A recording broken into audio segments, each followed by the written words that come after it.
ಕಿಚ್ಚ ಸುದೀಪ್ ಕುರಿತು ಅವಹೇಳನಕಾರಿ ಕಾಮೆಂಟ್ ಮಾಡಿದವರ ವಿರುದ್ಧ ಬೆಂಗಳೂರು ಪೊಲೀಸ್ ಆಯುಕ್ತರಿಗೆ ದೂರು ದಾಖಲಾಗಿದೆ. ಅಖಿಲ ಕರ್ನಾಟಕ ಕಿಚ್ಚ ಸುದೀಪ್ ಸೇನಾ ಸಮಿತಿ ದೂರು ನೀಡಿದೆ.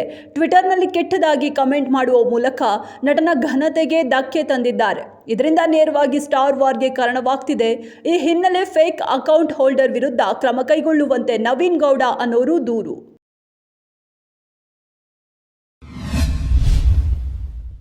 ಬಾಲಿವುಡ್ ನಟಿ ದಿಶಾ ಪಟಾನಿ ಅವರ ಮನೆಯಲ್ಲಿ ನಡೆದ ಗುಂಡಿನ ದಾಳಿ ಘಟನೆ ದೇಶಾದ್ಯಂತ ಸಂಚಲನ ಮೂಡಿಸಿತ್ತು.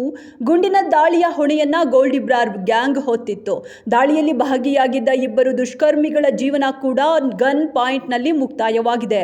ಇವರಿಬ್ಬರು ಗೋಲ್ಡಿಬ್ರಾರ್ ಗ್ಯಾಂಗ್ನಲ್ಲಿ ಸಕ್ರಿಯ ಸದಸ್ಯರು, ಜೊತೆಗೆ ಬಹು ಕ್ರಿಮಿನಲ್ ಪ್ರಕರಣಗಳಲ್ಲಿ ಮೋಸ್ಟ್ ವಾಂಟೆಡ್ಗಳು.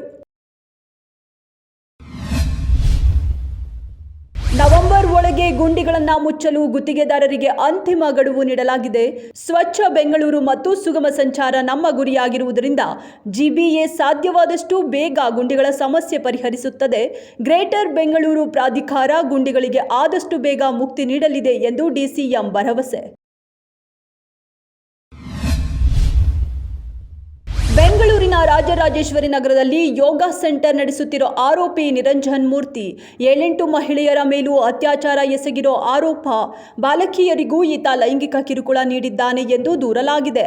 17 ವರ್ಷದ ಬಾಲಕಿ ಮೇಲೆ ಅತ್ಯಾಚಾರ ಪ್ರಕರಣದಲ್ಲಿ ಯೋಗ ಗುರು ನಿರಂಜನ ಮೂರ್ತಿಯನ್ನ ಪೊಲೀಸರು ಬಂಧಿಸಿ ಫೋಕ್ಸೋ ಕೇಸ್ ಹಾಕಿದ್ದಾರೆ.